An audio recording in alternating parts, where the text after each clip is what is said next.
While most of us try and be good law-abiding citizens most of the time, we can be breaking the law without even knowing it. Yes, you can technically call yourself a small-time criminal if you have ever been involved in any of these illegal activities. Using a fake name online. So you're filling out an online registration form and you enter a fake name that makes you chuckle, like Seymour Butts or Megan Cox, and you don't really think much of it. After all, why should you give your real name to every single site you register with? But did you know that entering a fake name can get you arrested and charged with hacking? The Computer Fraud and Abuse Act states that when you give a false name, you are gaining access to a website in a way that its owner didn't authorize. In other words, you are claiming to be someone you are not to try and access a page, which constitutes hacking and could land you in prison for 5 to 20 years. Connecting to public Wi-Fi. You're out in public, desperately need to go online, and your smartphone locates an open network nearby. Your prayers have been answered. But we are here to tell you that Wi-Fi squatting is in fact illegal as per the Computer Fraud and Abuse Act, which states that it is illegal to access someone's connection without their authorization. Makes sense considering you're freely using a service that someone else is paying for. Several years ago in the United States, a man was arrested and fined $400 for regularly parking outside a cafe with his open laptop and tapping into their Wi-Fi connection. Laws on public Wi-Fi have become somewhat lenient, but according to many lawyers, the lines are still blurry. Littering. You might casually toss that empty wrapper on the ground without thinking much of it, but watch out, you litter bug, because in many North American cities, littering is a criminal offense. In California, for example, the punishment for a first-time litterer begins with a $100 fine and 8 hours of picking up roadside litter. In Washington state, throwing a lit cigarette on the ground is considered a Class B misdemeanor, with a fine of up to $2,500 and 5 years in prison. Throwing trash in water, on highways, and on properties is considered a Class A misdemeanor and carries a maximum fine of $6,250 and 10 years in prison. Betting with friends. Ever wanted to make a $2,000 bet with some of your friends? In case the thought ever crossed your mind, beware.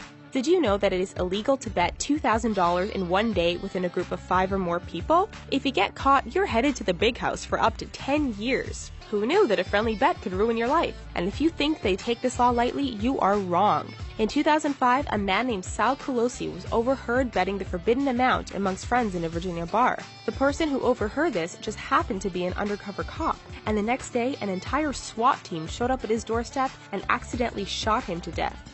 Cursing. If the F-bomb is irregular in your vocabulary, you might want to watch that potty mouth.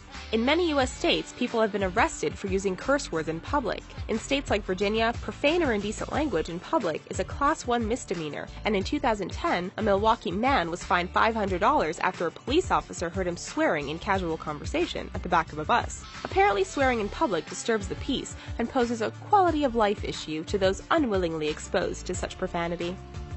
Sharing passwords.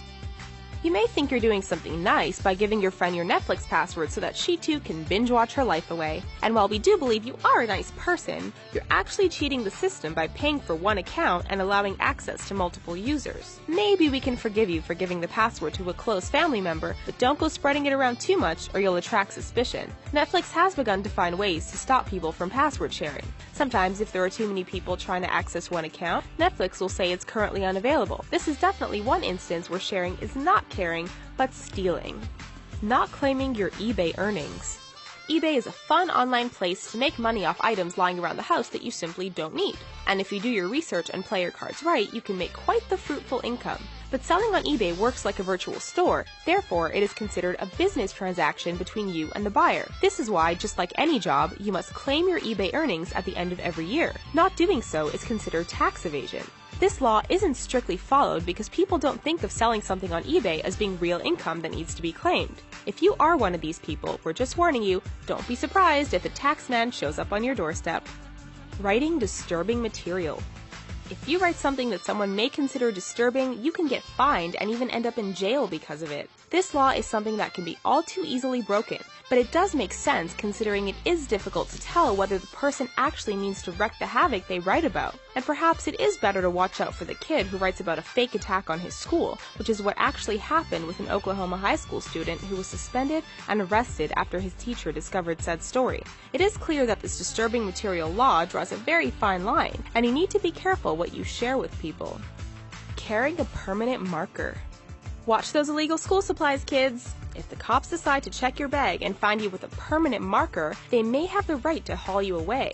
According to most anti-graffiti laws, it is illegal to carry broad-tipped indelible markers, and it is also a crime to buy permanent markers for someone under the age of 18, as they can be used for acts of vandalism. These laws are in effect in many U.S. states, from New York all the way to California, and seem somewhat silly given that there are many other more dangerous ways you can commit acts of vandalism if you really wanted to.